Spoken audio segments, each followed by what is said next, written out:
Este es un programa diferente, un viaje a través del tiempo, de nuestro inconsciente, de nuestros miedos y fortalezas.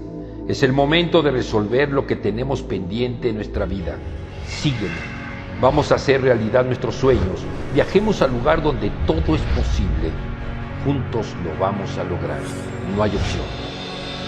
Sin límites, te sorprenderás de lo que puedes lograr. Amigos, buenos días, ¿cómo están?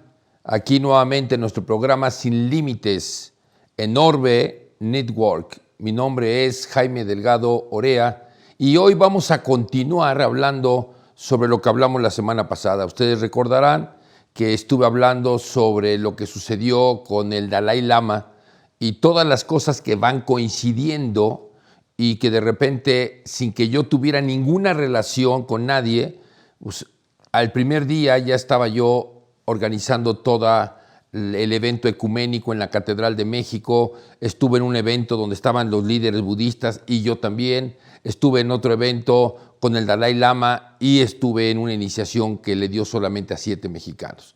En fin, pasaron muchas cosas. Hoy quiero empezar explicando por qué pasaron estas cosas. Cuando la gente empezamos a producir energía, ¿cómo se produce energía?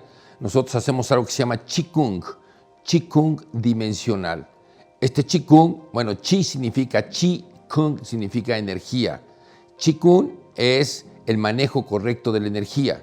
Es una técnica china. En China hay tantos Qigunes como apellidos y la verdad yo aprendí 67 técnicas de Qigong y puedo decirles, unas son muy buenas como la que hago ahora, otras más o menos y otras no sirven para nada. Pero bueno, finalmente yo aprendí en 1985 una técnica secreta de un monasterio llamado Shaolin y mi maestro Qi Xianming me enseñó estas prácticas y estas prácticas producen energía, pero hay otras técnicas que también producen energía.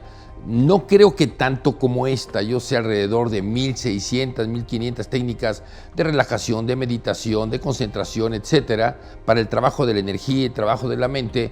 Y les puedo decir que si yo tuviera que escoger una técnica, la más importante para enseñar a todo mundo sería Qigong y este Qigong que hacemos nosotros. Bueno, el chiste es de que cuando la gente empieza a tener mucha energía y esta energía se empieza a hacer magnética, decía mi maestro chino que le decíamos, él decía que le dijéramos Pedro, ¿no? Entonces decía Pedro, decía, cuando Jaime, mucha energía, entonces energía sabrosa.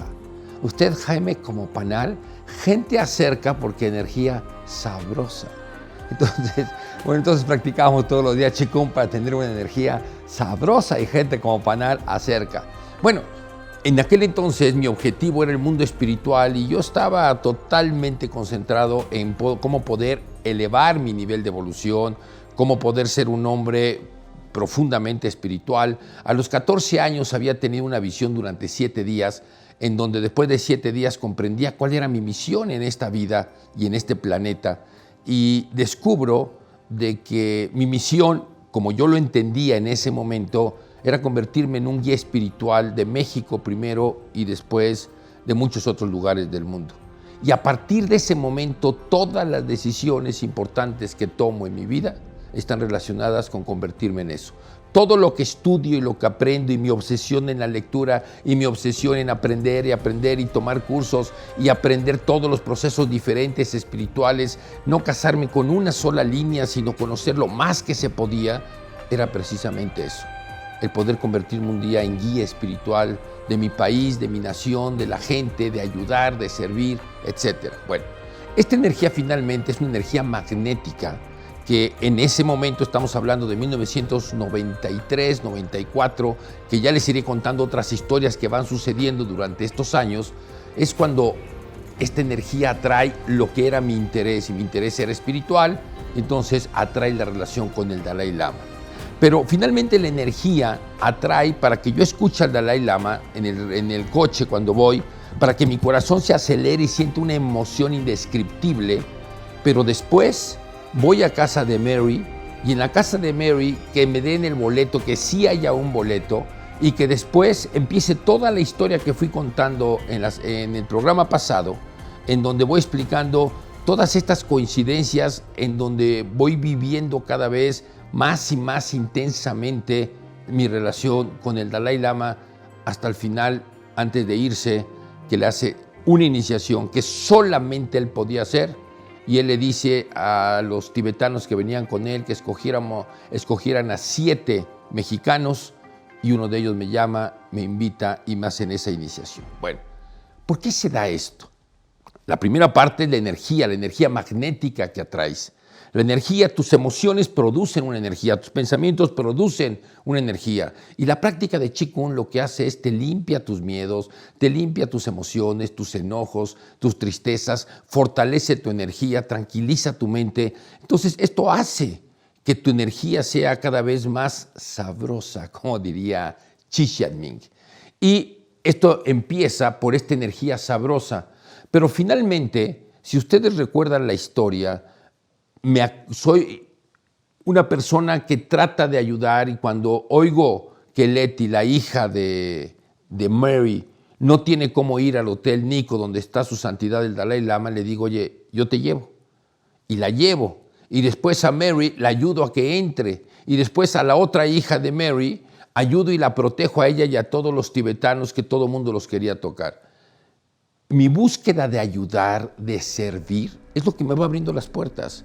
Entonces, la enseñanza de la sesión pasada o del programa pasado es precisamente esto, es dar, es servir sin pedir absolutamente nada a cambio. Si ustedes recuerdan, los que vieron el video o el programa sobre Machu Picchu, cuando me dice mi Waiki, el chamán de Machu Picchu, que le pida algo, ¿no?, al dios de los incas, le digo, ¿qué le pido? Y lo que le pedí fue, por favor, dame la oportunidad y el poder de servir a los seres humanos. Y eso es lo que hago, y esto es lo que me abre todas estas puertas. Y a partir de este momento se siguen abriendo durante 10 años puertas con los tibetanos, y hoy voy a contar algunas de estas historias. Pero yo sí quisiera invitar a cada una de las personas que vea hoy, mañana o algún día este programa, ¿sí?, lo importante que es esta actitud de dar, de servir, de ayudar. Resulta con que vienen por primera vez un grupo de tibetanos de un monasterio llamado Shartse.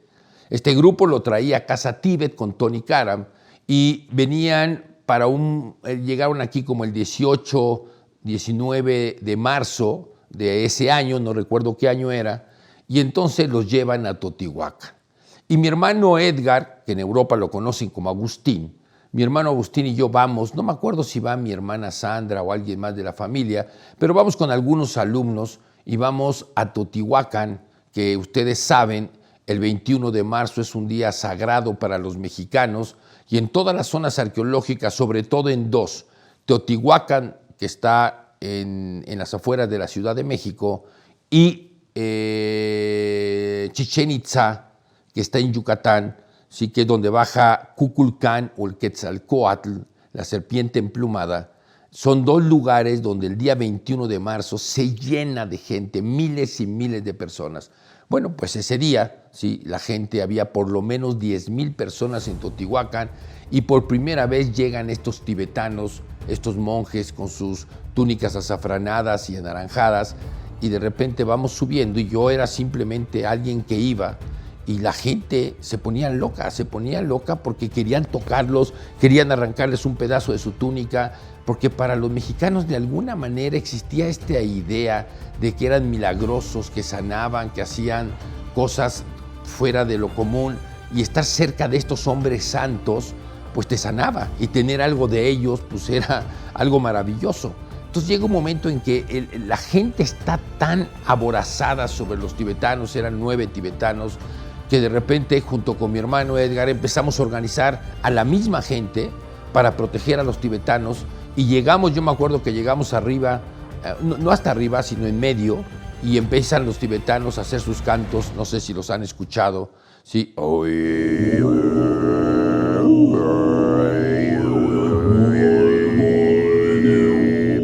Y empiezan los tibetanos a hacer sus cantos, que lo que hacen ellos es pedir permiso a los dioses de este país para que les permitan manejar energías y hacer lo que venían a hacer de trabajos mentales, energéticos, espirituales, de conciencia, de evolución, etc. Entonces ellos hacen todo este proceso. y de repente un grupo de personas de la tradición mexicana, algunos muy bélicos, se enojan, se indignan y dicen: ¿qué hacen aquí estos señores? No, que no tienen nada que ver con nuestras tradiciones, y de repente se vienen sobre ellos. Y mi hermano y yo y la gente que nos empieza a apoyar, que no los conocíamos, pues vamos a defenderlos, pero al grado de que uno de ellos tira un golpe, traían un bastón y tira un bastonazo a otra de las personas, y nosotros teníamos que estar cuidando. Los tibetanos se asustaron, Tony se asustó y finalmente decidieron dar por terminada la ceremonia y nos bajamos, ¿no? Y cubriendo yo, ¿no?, permanentemente con más gente y con mis alumnos y mi hermano a los tibetanos. Fue complicado, ¿no? Tanta gente, la bajada, a algunos agrediendo y otros al contrario defendiendo y pidiéndoles y orando y lo que ustedes quieran. A raíz de ese evento me invitan a que yo ayude a los tibetanos a protegerlos como seguridad. Yo era un hombre de karate, sensei de artes marciales, había estado en la policía de la Ciudad de México, en aquel entonces ya no estaba, sí había estado 7 años como coordinador en la academia de policía, entonces sabía de seguridad, sabía de estrategias, sabía una serie de cosas. Me piden que los ayude, por favor, y a partir de ese momento, todas las veces que venían los tibetanos, yo estaba a cargo junto con mis alumnos de karate, estábamos a cargo de la seguridad de los tibetanos, pero no solamente de eso, estábamos a cargo de manejar, de cargar, de hacer, de ayudar, de traer, como sirvientes. Y déjeme decirle, yo tenía un centro que se llamaba San de la Vid en el Pedregal de San Ángel, una de estas casas de los 50, donde cuando les cuente la historia de este lugar van a ver que es asombrosa historia. Y yo tenía un pequeño corporativo del cual era presidente y tratábamos de salir adelante, y de repente cuando llegaban los tibetanos yo dejaba todo, y durante las 3 semanas, mes y medio que se quedaban ellos, me dedicaba, me quitaba el saco, la corbata, el traje, me quitaba todo, ¿no? Y nos íbamos en pants. ¿A qué? A manejarle a los tibetanos a donde fueran, ¿sí? A cargar las cosas que había que cargar, ayudarles y a ver la seguridad, la logística, que todo estuviera en orden, que no fuera a pasar ningún problema, etcétera, etcétera. Y eso va a pasar durante los siguientes años. Cada vez que vinieran grupos tibetanos, Jaime Delgado, su grupo, iban a estar a cargo de todo esto. Bueno, nuevamente el servicio, el deseo de dar. Yo lo que quería era estar cerca de ellos, aprender de ellos, y la cercanía tanto con el Dalai Lama, con los tibetanos y otras historias que les voy a contar, producían un efecto en la energía de la persona. Cuando tú estás cerca de personas que tienen una buena energía, una energía poderosa, tienen un impacto sobre la tuya y ayudan a que tú evoluciones muchísimo más rápido. Por eso siempre hay que procurar estar cerca de esas personas, y el resultado fue que, en efecto, ya les contaré en el siguiente programa lo que son los 7 chakras del corazón y lo que sucede con esos 7 chakras del corazón. Pero bueno, el chiste es de que venimos de Teotihuacán, en un segundo grupo que viene ahora del monasterio de Drepung Losserin. Los 2 monasterios están en Goa, en la India. Son tibetanos que, exiliados del Tíbet ante la conquista del Tíbet de los chinos, y la India les deja 2 espacios, en el norte, en Dharamsala, y hacia el sureste, donde está Goa, en donde tienen sus monasterios. Y hay como 3,000 monjes. ¿Y de qué viven estos monasterios? De las giras que hacían cada 6 meses un grupo de monjes, de 9 monjes, siempre hay un abad, y hay 2 jóvenes que son los que cargan todo, y hay intermedios, y entre todos ellos hacen las ceremonias y todo lo demás. Entonces, cada vez que llegaban, ya a Jaime Delgado me invitaban, y yo dejaba de hacer lo que fuera con tal de estar cerca de ellos, con tal de aprender y demás. Y uno, cuando llega el segundo grupo a México de tibetanos, eran tibetanos de un monasterio diferente, vecino, pero diferente. El primero había sido del monasterio de Chartse, y este era del monasterio de Drepung Losserin. Los 2 a unos 5 kilómetros, tal vez un poquito más de diferencia en distancia. Y entonces me dicen, tenemos que ir a pedir permiso, ¿sí?, a la protectora de esta tierra para que nos deje hacer nuestros procesos energéticos, espirituales, de evolución, etcétera. Y le dije, ¿a dónde van a ir? Yo no sabía su programa todavía. Y me dicen, vamos a ir a la Basílica de Guadalupe. Le dije, ¿a qué? Me dice, vamos a hablar con su patrona, la patrona de México. Y le dije, ¿quién es la patrona de México? Y me dicen, la Virgen de Guadalupe. Y volteé y le digo, ¿la Virgen de Guadalupe? ¿Ustedes conocen a la Virgen de Guadalupe? Dice, claro. Ella es uno de los seres espirituales más importantes que hay en todo el planeta Tierra, ¿no? De los más grandes, porque decía que cada país tenían sus propios protectores espirituales y que había unos muy poderosos, otros medios y otros menos, y que la Virgen de Guadalupe existía como tal, como un espíritu, como un gran protector, y que era uno de los más importantes en todo el planeta. Bueno, y entonces vamos en el coche, y era muy chistoso porque los tibetanos, cuando íbamos en el coche, pues veías al tibetano volteando para todos lados, viendo la ciudad. Íbamos en una camioneta, una Suburban, y de repente me agarra de la mano uno, entonces me tiene agarrado la mano, y yo dije, oye, ¿qué es esto?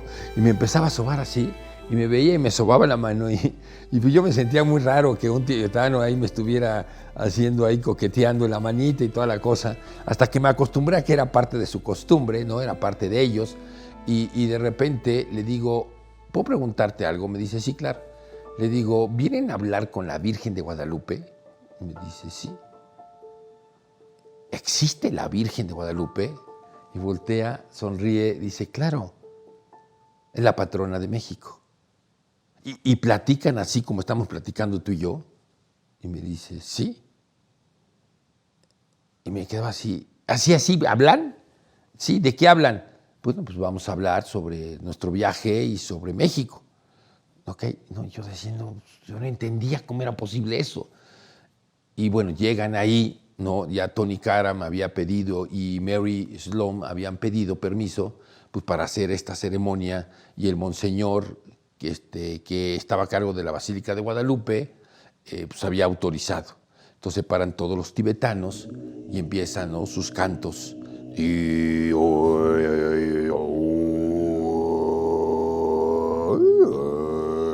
empiezan sus cantos, y que estos cantos son muy especiales, y en sus cantos están comunicándose con los espíritus.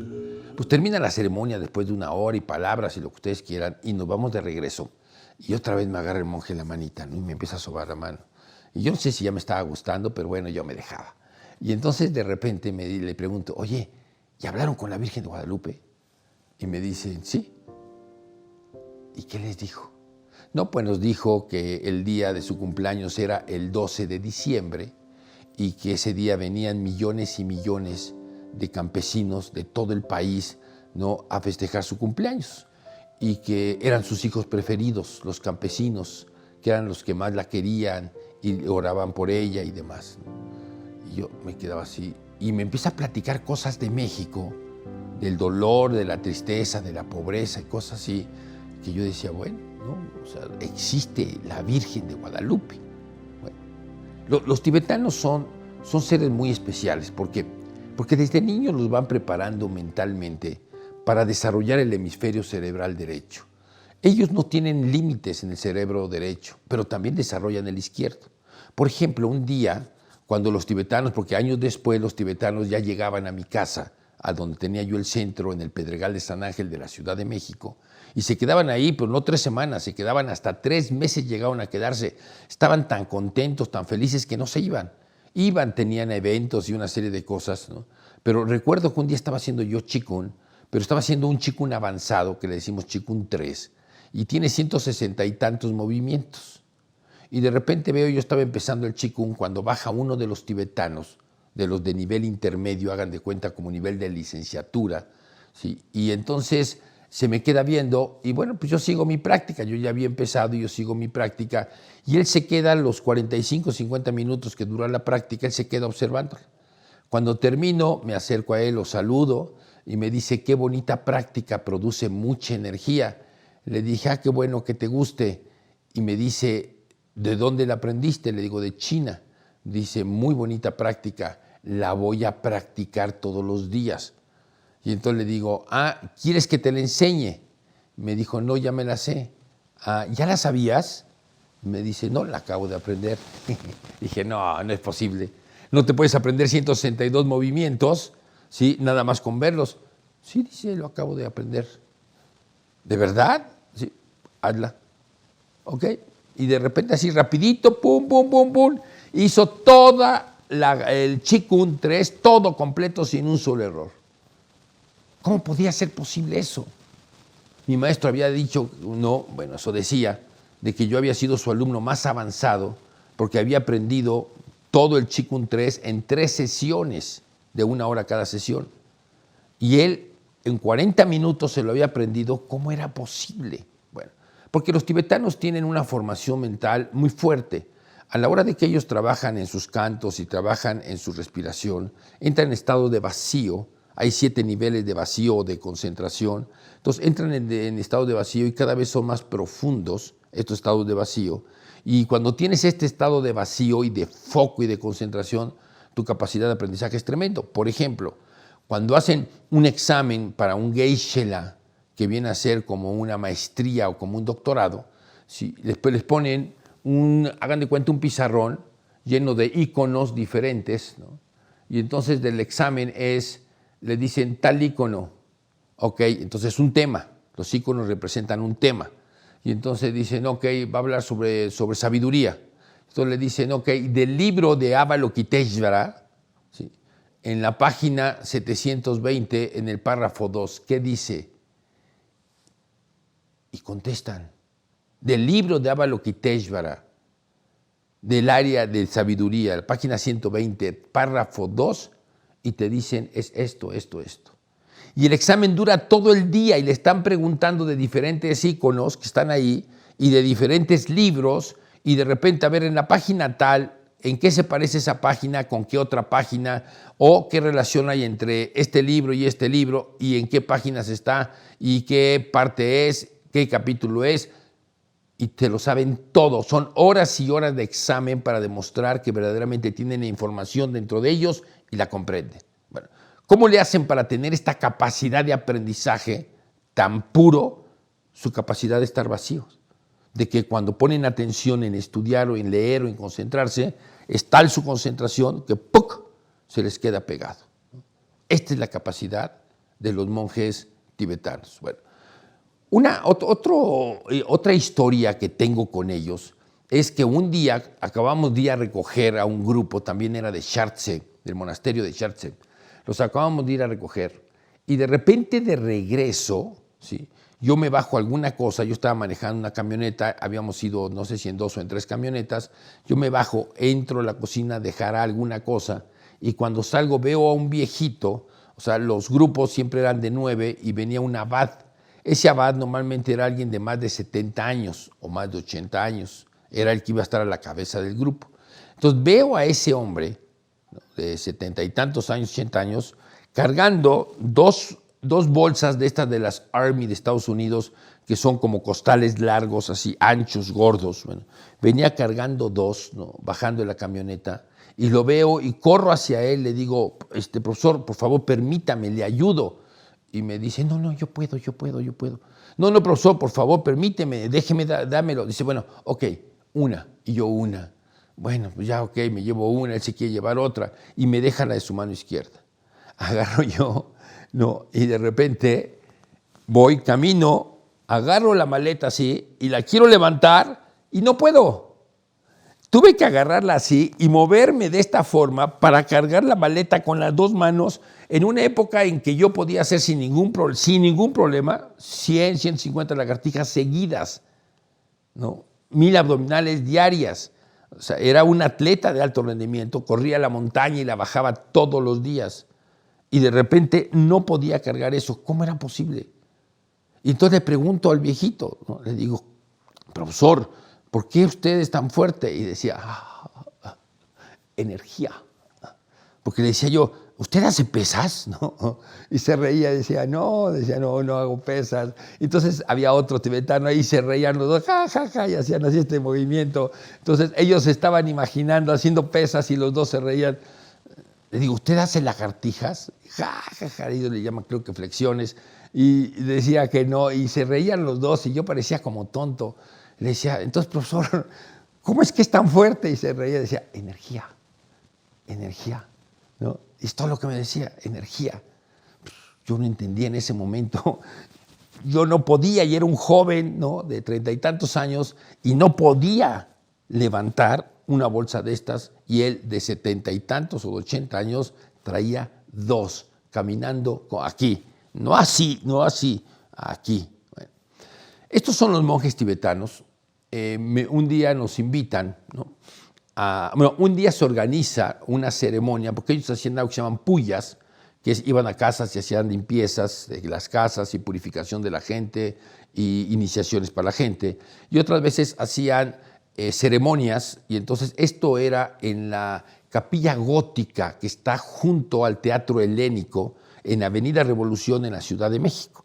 Entonces es una capilla hermosísima, porque trajeron piedra por piedra de Francia y armaron esta capilla gótica con piedras auténticas de cientos de años, y entonces la capilla es muy hermosa. Entonces rentamos la capilla para que ellos dieran ahí una de sus ceremonias, y entonces preparan sus ceremonias. Los tibetanos no son nada inducidos o con la intención de nunca felicitarte por algo. Te dan siempre las gracias de todo, pero no te felicitan, no estimulan tu ego, no estimulan que tú eres bueno o regular, ni van a decirte, oye, qué fregón eres, o eres poderoso, o qué bonita energía. Nada de eso, nada. Ellos no te dan cuerda ni coba de nada. Bueno, pues resulta de que se prepara toda la ceremonia, y yo cargando para acá y para allá, y venía y todo, y de repente piden una silla, y ponen la silla en medio de la ceremonia. Y yo siempre me quedaba hasta atrás, ¿no?, hasta atrás ahí viendo. Y de repente estoy atrás y me dicen, Jaime. Yo decía, puta, habrá otro Jaime, ¿no? Jaime. Y yo volteaba y me decía uno de ellos, sí, tú, ven. Y decía yo, no, ya toda la gente sentada en silencio. Sí, profesor. Dije, chin, algo hice mal. Bajo lo más rápido que puedo, ¿no? Llego ahí y pues en karate siempre hacemos reverencia, entonces hago una reverencia. Profesor, ¿en qué puedo servir? Siéntese. Yo, profesor, sí, siéntese. Me siento y empieza la ceremonia. Y yo sentado ahí, toda la gente, yo viendo para todos lados, decía, ¿yo qué hago? O sea, ¿qué hago aquí? Y de repente me empiezan a echar arroces en la cabeza, así, ¿no? Y yo así como con la pena de que todo el mundo me veía, porque todavía seguía sin entender, ¿no? Y de repente dije, pues yo cierro los ojos. Bueno, me hicieron 17 iniciaciones. O sea, toda la ceremonia fue hacerme 17 iniciaciones. Cuando al final pregunté, bueno, por supuesto que cuando yo terminé, yo ya volaba así, porque y cantaban y me echaban cosas y hacían, y movían unas como veladoras y hacían no sé cuántas cosas, y yo de repente ya empezaba yo a dar vueltas y empezaba a sentir que me iba a desmayar, y abría los ojos y ya la gente se me olvidaba, ya nada más veía neblinas y todo, no había personas, no había nadie, yo sentía que flotaba, ¿no? Lo mismo me pasó cuando estuve en el monasterio de Drepung Losering en la India, de un monasterio tibetano, me pasó algo parecido, ya les contaré. Pero entonces de repente así estaba yo y terminan y yo estaba completamente en trance, o sea, sus sonidos habían entrado en el cerebro, yo no sé qué había pasado con el cerebro, yo no sé qué había pasado con el cuerpo, ¿no? Y terminan ellos y empiezan a recoger y yo me quería levantar y llega el viejito, me dice, no, ahí, sentado, ¿no? Respire. Y dice, agua para Jaime, agua, ¿no? Y yo así, y el agua tomaba así, respire, o sea, y yo me balanceaba para un lado y para otro, no sabía qué había pasado. 17 iniciaciones me hicieron. Okay. Cuando pregunté por qué me habían hecho esto, me hacen así, Jaime, muchas gracias. Ellos me daban las gracias a mí, le decía, profesor, ¿gracias de qué? O sea, ¿por qué me sentaban ahí? Y volví a tocar así, me decía, muchas gracias. ¿Cuál es mi interpretación? Me estaban agradeciendo de que realmente era yo el gato ahí, yo era el que servía, yo era el que hacía, el que corría, el que venía, todo, dejaba todo mi trabajo para estar ahí y servir a los tibetanos. Un día, déjeme contar, esta es buenísima, un día ahí la gente le contrataba la puya, y la puya costaba, pues no sé, no recuerdo si eran $1,000 o $2,000, y entonces eran gente de mucho dinero, en este caso eran las lomas, y preparaban una cena para ellos después, y la puya era una purificación de la casa y una purificación de todos los dueños y los amigos de los dueños. Entonces la gente normalmente llegaba ahí y venían, pues invitaban a 10 personas, a 12, a 5, a las que fueran, y hacían los tibetanos toda su ceremonia toda la puya de limpieza y la limpieza para la gente, ¿no? Y entonces estábamos en el Palacio de Minería, ¿sí? Y termina en el centro, ¿no? En el Palacio de Minería termina el evento y estaba cayendo un aguacerazo. Entonces salimos del evento del Palacio de Minería y yo rápidamente, antes de que terminara la ceremonia, pum, pum, pum, pum, no me gusta la logística, me gusta la precisión, inmediatamente mando a mi equipo los coches aquí rápido, pum, pum. Cuando vienen ya estaban las camionetas listas, éramos 2 o 3 camionetas.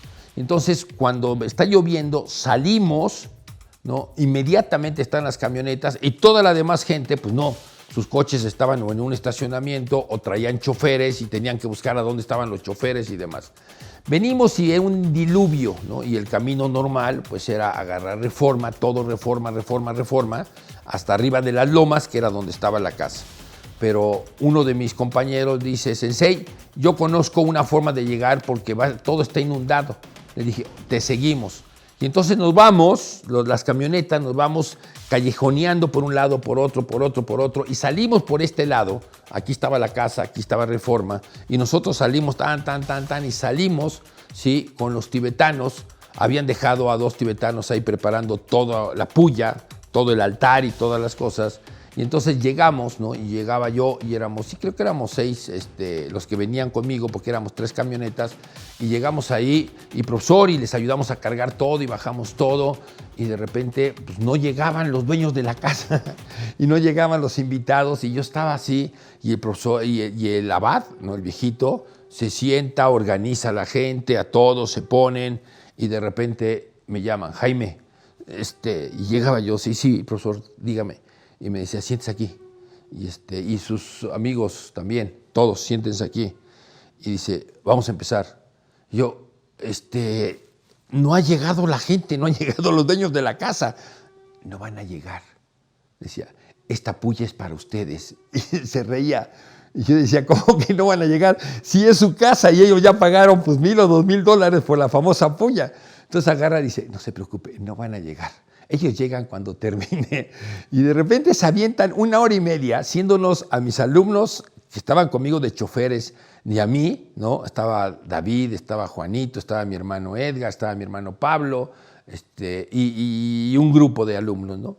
Y en eso de repente, pues estamos ahí en la puya y nos echan otra vez arroz y nos hacen toda una serie de procesos, ¿no?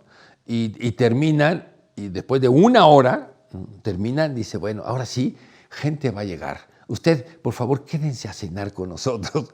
Y nosotros, señor, la vergüenza completa. Y llegan como 20 minutos después, llega todo mundo. Llegan los dueños de la casa, los invitados. Y perdón, maestro, es que el aguacero estaba todo inundado y todo. Y él así decía, no preocupen, ya hicimos toda la puya. Y decían ellos, pero ¿y nuestra bendición? Y les hacían ahí alguna cosita y les echaban arroz ahí a todos los invitados, se pusieron enfrente, les hicieron algo, les dieron una cata, ¿no? Una de estas, les dieron su cata a cada quien, les echaban arrocito, se acabó 5 minutos, ok, ¿cenamos? Ah, sí, cómo no, ya nosotros muy contentos, y decía, Jaime, ¿aquí pueden cenar? Y pues los dueños de la casa así como, pero si es el chofer y los de seguridad, sí, claro, pueden cenar con nosotros, ¿no? Ya saben, la mesa ahí toda elegante y puesta. Pues bueno, pues nosotros nos sentamos, trajeron más sillas. Bueno, no saben, la fiesta fue de nosotros realmente. Los otros pobres pagaron nuestra puya. Sí, ¿por qué? Nuevamente, y ese es el mensaje de estas historias, ¿no? Este deseo de dar, de servir.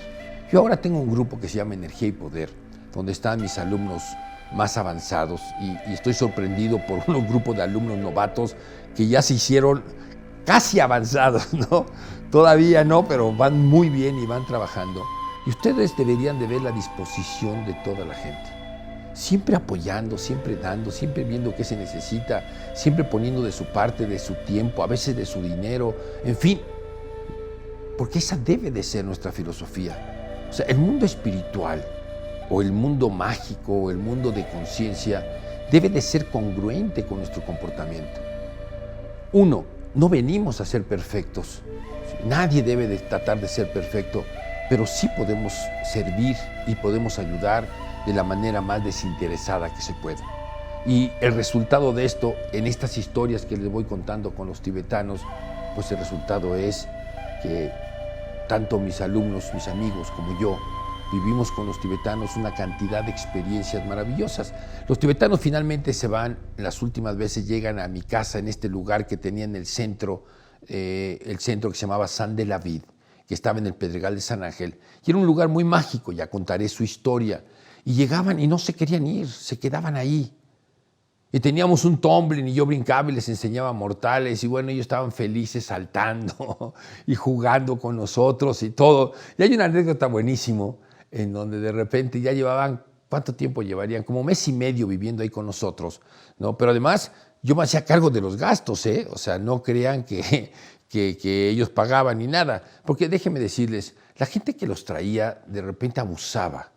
La primera vez que llegaron, no voy a decir nombres, pero lo que me dijo Mary, que cuando ella hizo cuentas, los lamas de lo que cobraron en sus eventos, entraron $120,000. $120,000 son 2,5 millones de pesos. ¿Y saben cuánto le dieron a los tibetanos? Le dieron $20,000 y la gente que lo organizó se quedó con $100,000. Pero venían al siguiente, porque venían 2 veces al año. A principio de año, los primeros 6 meses venían del templo de Shartse y luego los segundos semestres venían del templo de Drepung Loseri. Bueno, al principio los traían X personas y luego los traían otros y así. Sí, iban variando, ¿no? Había como una lucha de poder ahí entre ellos, cosa que a mí no me interesaba. Yo lo que quería era servir, ayudar. Ellos se peleaban, a nosotros no nos pagaban un solo peso. Lo único que pagaban era la gasolina, pero ni siquiera crean que nos daban para comer. O sea, yo agarraba y si íbamos a algún lugar y había que comer, yo me hacía cargo de mi gente y yo pagaba. Pero ni siquiera me decían, oye, Jaime, aquí está para la comida, o por tanto tiempo, pues les damos algo, pues, ustedes viven, ¿no? Tienen familia, etcétera. Nada. No nos dieron nunca un peso, pero tampoco lo pedimos. Nosotros estábamos ahí para servir y para ayudar y no para pedir nada. Entonces, creo que se imaginen la diferencia entre 120,000, 20,000 para los tibetanos, que fueron los que hicieron la mayoría, ¿no? Y el trabajo de logística y el trabajo de seguridad no les costó, y $100,000 para los que lo organizaban, que tuvieron que rentar un lugar y otro. ¿Cuánto creen que se hayan gastado? $10,000, $15,000, y se lo quedaron. Pero entonces ya los tibetanos se convierten en un gran negocio. Entonces todo el mundo quería traer a los tibetanos, ¿sí? ¿Por qué? Porque los explotaban. Entonces voy yo a los templos, voy a Drepung Loseri y voy a Shartse y les preparo un programa y les digo, a ver, no, se juntan todos los abads porque en los monasterios hay un abad del monasterio, pero cuando cumple 80 años tiene que ceder el lugar a otro que le elige. Y entonces, a los 80 años el que sigue y así van. Entonces, ex abads, por ejemplo, más o menos en los 2 templos había un promedio de 10 ex abads, ¿no? O 9, 10, 11 tal vez, ex abads, más el abad actual que estaba. O sea, quiere decir personas mayores de 80 años. Y entonces llegué y les presenté y les dije, a ver, la gente está abusando de ustedes, ¿no? Ellos son los que están llevándose las utilidades. El monasterio, 3,000 jóvenes viven de lo que ustedes traen, son giras de 6 meses. Entonces yo vengo aquí a decirles qué es lo que pueden hacer, cómo hacerlo. Vayan a las universidades, promuevan esto aquí, las empresas pueden hacer esto, y les llevo una serie de ideas y la logística para hacerlo y cómo podían hacerlo, y les llevo un programa de, no sé, 40, 50 hojas para que lo desarrollen. Cuando termino de presentarlo en Shartse, se quedan sorprendidos y entonces, bueno, pues ellos hacen una junta, al otro día me citan y voy y me dicen, pues queremos que tú nos organices todo, queremos que tú te hagas cargo de toda la gira de nosotros durante 6 meses por todo el mundo, y si quieres los otros 6 meses, también te llevas al segundo grupo que sale, porque salía un grupo de cada monasterio cada 6 meses, y te puedes llevar al siguiente grupo y tú te haces cargo de todos nosotros. Le decía yo, pues yo no hablo bien inglés. Le decía, no importa, nosotros te enseñamos cómo aprender muy rápido inglés, y si quieres aprender también tibetano, te enseñamos tibetano. Y estar viajando, entonces imagínense, era un sueño. El problema es que yo tenía que decidir si me quedaba con los tibetanos y hacía realidad mi sueño de vivir con ellos todo esto, ¿sí? Y además organizando y viendo que no les robaran a los tibetanos, y por el otro lado, yo me iba a casar, ¿no? Iba yo con Lidia, y que era mi pareja, ¿no? Y pues nos queríamos casar, y pues iba a ser complicado, ¿no? Ella tiene hijos, pues ella no podía estar 6 meses viajando conmigo, dejar a sus hijos, ¿no? Que son su adoración. Entonces tenía yo que decidir y yo estaba ahí en un conflicto. Bueno, termino un monasterio, me voy al otro monasterio, o sea, estoy en un monasterio de Chartsey, luego me voy a Drepung Loseri, donde estaba mi maestro principal, y me quedo con ellos también trabajando y les hago la misma presentación y les explico todo y me dicen lo mismo: por favor, Jaime, quédate los 6 meses, ¿no? Con nosotros a recorrer el mundo. Entonces yo dije, bueno, 6 meses recorro con Chartsey y 6 meses recorro con Drepung Loseri, pero era eso o me casaba con la mujer que amaba. Y pues mi decisión, yo tenía una frase cuando conocí a Lidia, ¿no? Que se fue dando, que le dije: te busqué en los ojos de tantas mujeres, ¿no? Y al fin te encontré. Te he venido buscando vida tras vida. Y cuando nos muramos en esta vida, te volveré a buscar en la siguiente vida, si es que todavía estoy en este planeta. ¿No? Porque realmente haberla encontrado era como haber encontrado, ¿no? A la mujer de mi vida, de amor, de todo, más allá del cuerpo, más allá del alma, del amor, es la esencia. Entonces, este era mi sueño, ¿no? Estar con los tibetanos, vivir con ellos. Me encantaba el budismo. En aquel entonces yo ya era parte de la Casa Tíbet, estudiaba todos los días, meditaba todos los días, me sabía todas las enseñanzas de mi nivel, ¿no?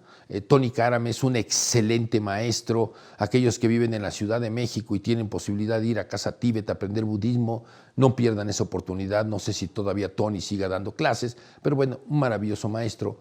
Y sí puedo decirles que tuve que decidir, y finalmente mi decisión fue la mujer que amaba. Y no hice el recorrido con todos los tibetanos.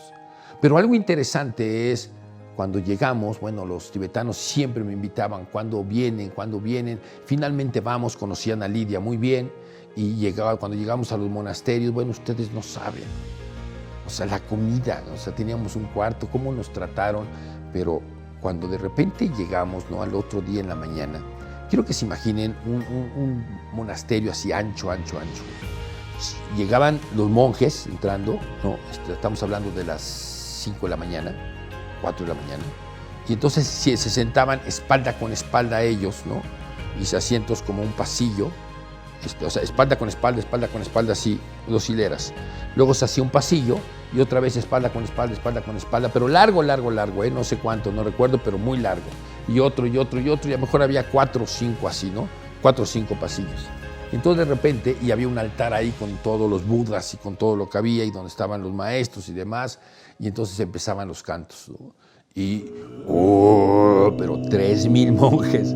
Y entonces nos pusieron, iba yo con Lidia, y también iba con un alumno, y entonces nos pusieron recargados ahí en el altar, y de repente empiezan a cantar. Yo que se imaginen 3,000 monjes así cantando, te decían: esta ceremonia, estos cantos son para ustedes. Y tú, mira, vibrando así estábamos sentados y vibrando los tres, y de repente, ¡pum! ¿Sí? Nunca había sentido eso. Me sacan el espíritu, y ya estaba yo viendo arriba. Yo estaba allí sentado así, noqueado completamente. Igual Lidia, igual el alumno que llevaba, y Ricardo se llama. Y los monjes cantaban, y yo veía a todos los monjes ahí, y yo arriba viendo, y de repente, ¡piu! Y hasta que regresé 1 hora después. ¡Fum! Regreso. Entonces dicen: hora del desayuno. Entonces todos los niños con una cubeta, ¿no? Todos los monjes sacaban una especie de taza, ¿no? Y todos los niños llevaban un pan grandote, no recuerdo cómo se llama, de harina, y les daban su pan a cada quien, y pasaba otro niño corriendo en los pasillos y les servían como una especie de chocolate, alguna cosa así, y ese era su alimento, su desayuno, su panzote que iban comiendo y su desayuno, mientras el maestro estaba platicando, dando alguna enseñanza y demás. A nosotros también nos dieron nuestro chocolate, no era chocolate, pero algo parecido, con nuestro pan. Bueno, los 2 monasterios fueron experiencias extraordinarias que, bueno, cada uno requeriría un programa para explicar lo que es vivir con los tibetanos, estar con los tibetanos, saber cómo es su proceso, lo que es un debate. Pero todo esto es cosas que habría que platicar en su momento. Puedo decirles que la experiencia con los tibetanos es un regalo no solo para mí, sino quisiera que fuera para ustedes. Ellos hablan, y lo hablaré en el siguiente programa, sobre 3 causas del sufrimiento. Dicen que el problema de los seres humanos es que no resolvemos nuestros problemas y vamos de psicólogo en psicólogo, de problema en problema, de pareja en pareja. ¿Por qué? Porque no resolvemos el origen de las problemáticas. Y que hay 3 causas del sufrimiento y que por esas 3 causas, que no las conocemos en Occidente, es por los que solamente tapamos un hoyo y destapamos otro, tapamos un hoyo y destapamos otro, en lugar de ir al origen de la problemática y empezar el desarrollo. De hecho, a raíz de estas enseñanzas, cuando armo un grupo empresarial ya en forma, se llama El Origen Mi Empresa. ¿Por qué? Porque eso es lo que buscaba siempre yo en todos lados, encontrar el origen, la esencia de las problemáticas, la esencia de las soluciones, la esencia o el origen para desarrollar capacidades mentales, psíquicas, emocionales, físicas, etcétera, siempre buscando el origen para poder hacer las cosas bien hechas. Y la próxima vez hablaré sobre esto. Hablaré sobre la experiencia en un monasterio que es extraordinaria en Tailandia, en Chiang Mai, un monasterio de Vipassana, que contaré la historia de cómo conozco a la Shantung, que es lo mismo que el Dalai Lama en los tibetanos o que el Papa en el cristianismo, en el catolicismo. ¿Sí? El Ashantung es la máxima representación espiritual del budismo Vipassana en Tailandia. Y cómo me invita para ir y cómo llegamos y lo que vivimos en esa experiencia que verdaderamente vale la pena.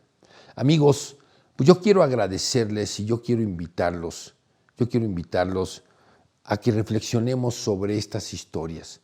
¿Sí? Yo se las cuento porque quiero que abran este hemisferio derecho y se den cuenta que existe un mundo incomprendido y que no podemos comprender muchas veces.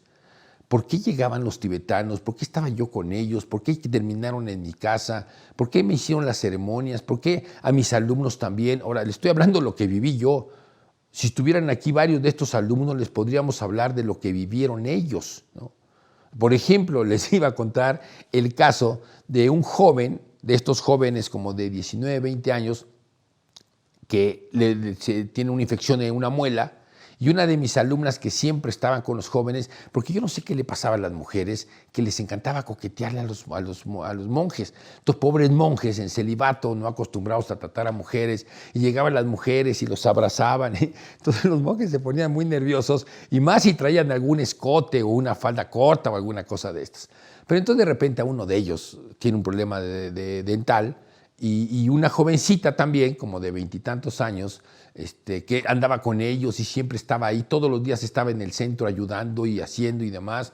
Me dice: Sensei, si quiere yo lo llevo con mi dentista y yo me hago cargo del costo. Le digo: déjame preguntarle al abad. Voy con el abad y le digo: maestro, que tal alumno, tal monje, pues tiene este problema y lo puede llevar una de mis alumnas. Y entonces dice: a ver, ok, habla con el monje, y en efecto tenía una infección, y le dice: ok, puede ir, pero también va este otro. Y entonces manda a los 2 jóvenes, dijo: ok, perfecto, pasamos por ustedes, dice mi alumna, a las 4 de la tarde, la cita era a las 5 de la tarde, ok.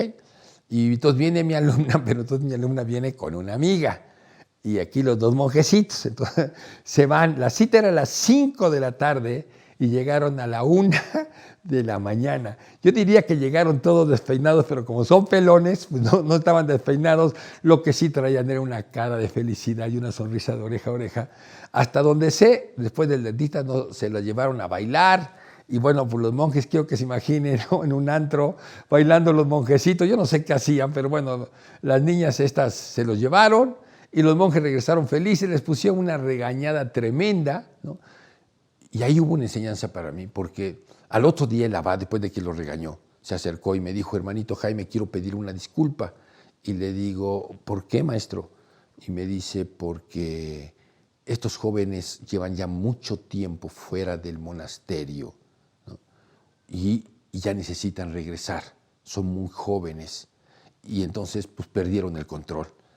Maestro, no tiene de qué pedir una disculpa, pero me quedé pensando, resulta que tú eres un buen monje siempre y cuando estés en un monasterio donde no hay mujeres, donde no hay antros, donde no hay un montón de pruebas, y ahí sí es a todo dar, pero cuando sales a la realidad, pues es la realidad. Jaime Delgado siempre había soñado con irse a una cueva como chamán, ya les contaré las historias como chamán, o irme a un monasterio y convertirme en monje, ¿no? Varias veces lo intenté de alguna forma. De hecho, me convierto en monje en Japón, ya les contaré esa historia en otra ocasión, pero realmente un día descubrí que la espiritualidad, ¿sí?, o este mundo de conciencia ya no debe de ser para nosotros en monasterios. Ellos sí, esa es su vida y es maravillosa. Nosotros tenemos que aprender a vivir, antes decía yo, una espiritualidad cotidiana, una espiritualidad en tu casa, ¿no?, en tu hogar.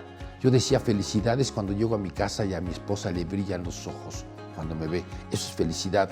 Pero finalmente, hoy no le llamo ya espiritualidad, o le llamo estos niveles de conciencia.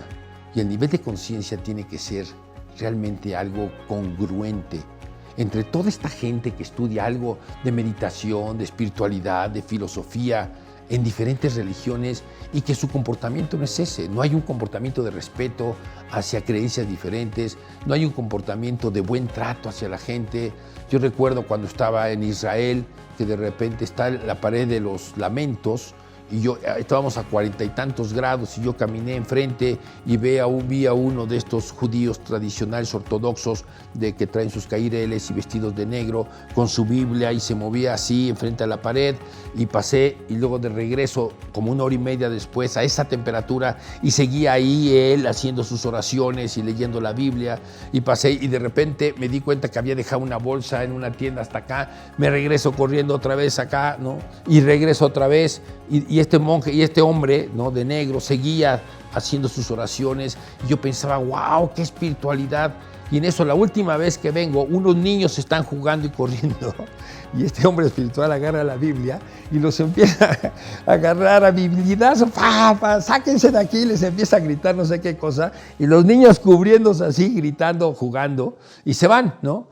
Entonces digo, ¿y dónde está la espiritualidad? Y no estoy emitiendo un juicio, nada más estoy diciendo, tenemos que ser congruentes.